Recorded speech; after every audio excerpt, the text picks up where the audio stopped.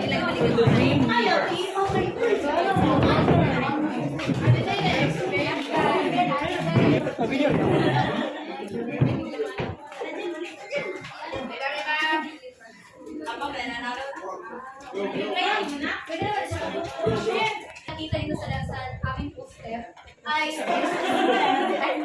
Gahi kay Jay, poster. Poster. Poster. Oh. Ito ay tungkol, ito ay bunga ng aming mga malikhaing isipan, isipan na pinangunahan ni Cabrera. Ito ay tungkol sa isang magsasaka. But sabi sa iyong naoobserbahan na dito sa mababang bahagi ay meron tayong sakahan at sa ibabaw naman ay ang mga tauhan o mga bagay na bahagi ng pagsasaka. So dito may isang halaman at may isang halaman na hinahawakan ng isang tao. Dahil sino ba ang magtanim? Diba? Ang mga tao. At ito naman sa kaliwang bahagi ay isang kalabaw. Ito ay nagsisipulo ng kasipagan. Dahil sa atin nakikita si Renan ay isang masipag. Paong si Kadayon niya. Ito ay nagsisimulo ng kasipagan. At ito naman sa ibabaw na bahagi ay ang mga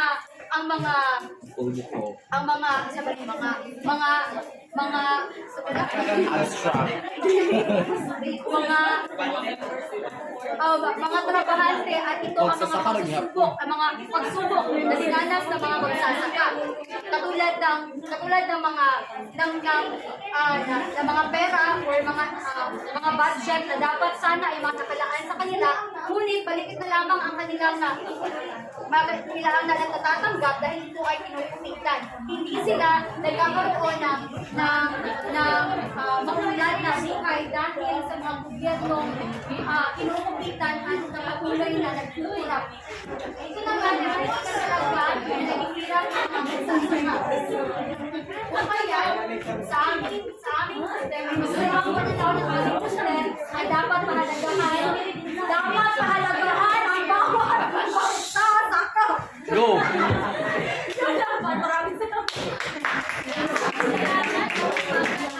Ngayon, pangkatatlo ba, kinikita ninyong na-drawing sa harapan sa maliwanag.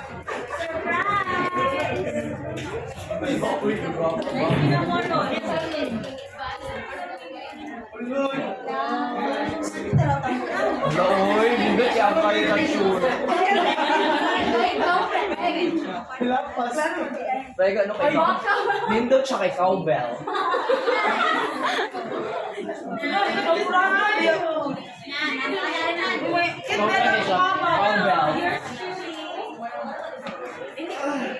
Nindot kayo siya kay 84. Tahimik ka, Renan.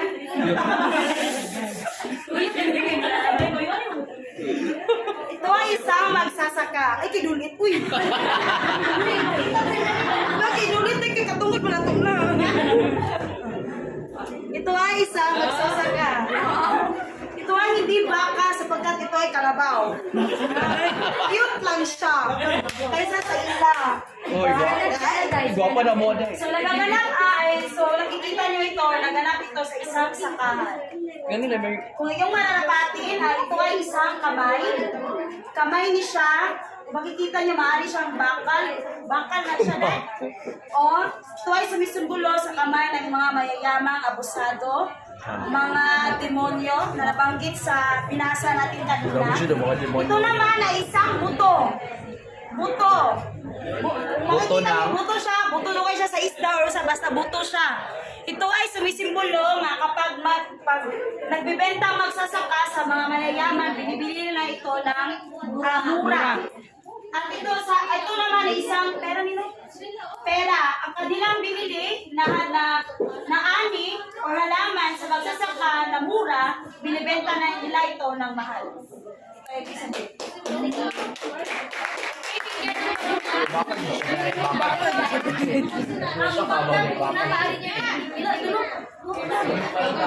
Okay, girl, ay bangkat dalawa, mari niya ilapit na inyong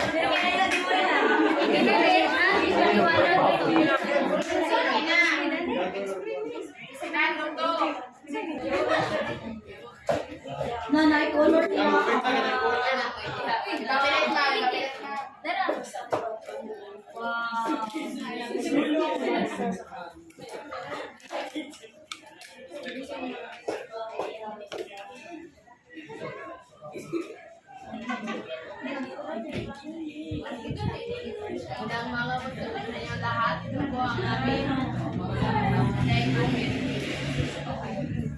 Ito po ay isang sulong magsasaka.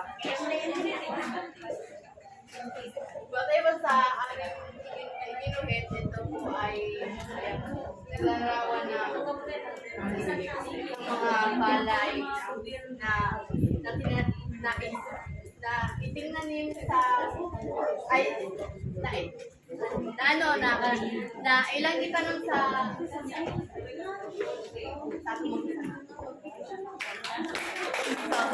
At panghuli, group 1,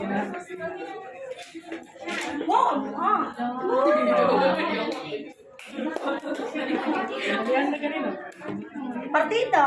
Okay, color.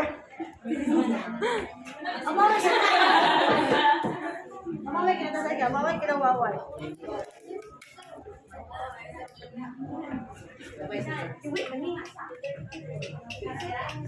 Spring. Ay, ako na yun.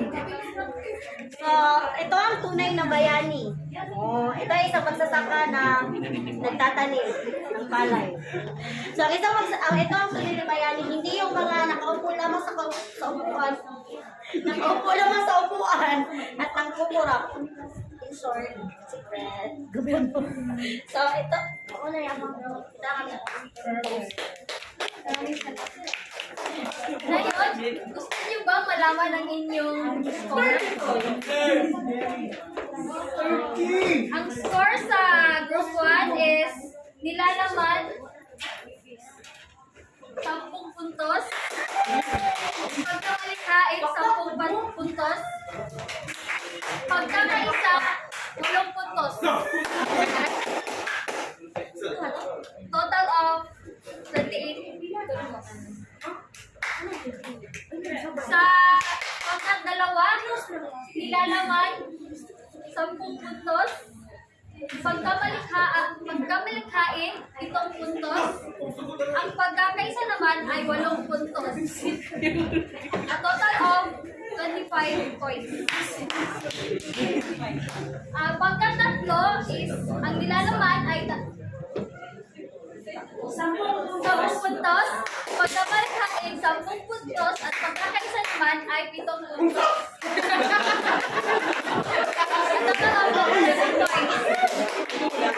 Pagkat-apat, nilalaman 10 puntos, pagkamalikhain 10 puntos, pagkakaisa naman ay 8 puntos, 28 points. Ngayon, natapos na natin ang ating aktibidad. Kumuha ng isang dapat na papel at sagutin ang pagtataya.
Wala na yung liwanag eh.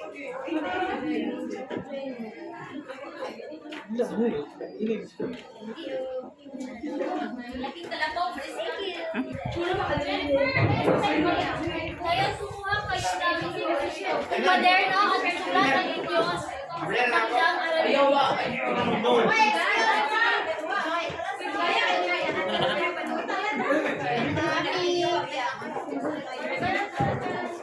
Isa pasahan na yung assignment. Ngayon, tapos na ang ating talakayan ngayon at Picture na rin sila dito. maraming salamat. Picture ako niya. Picture na tama. Ay, bilang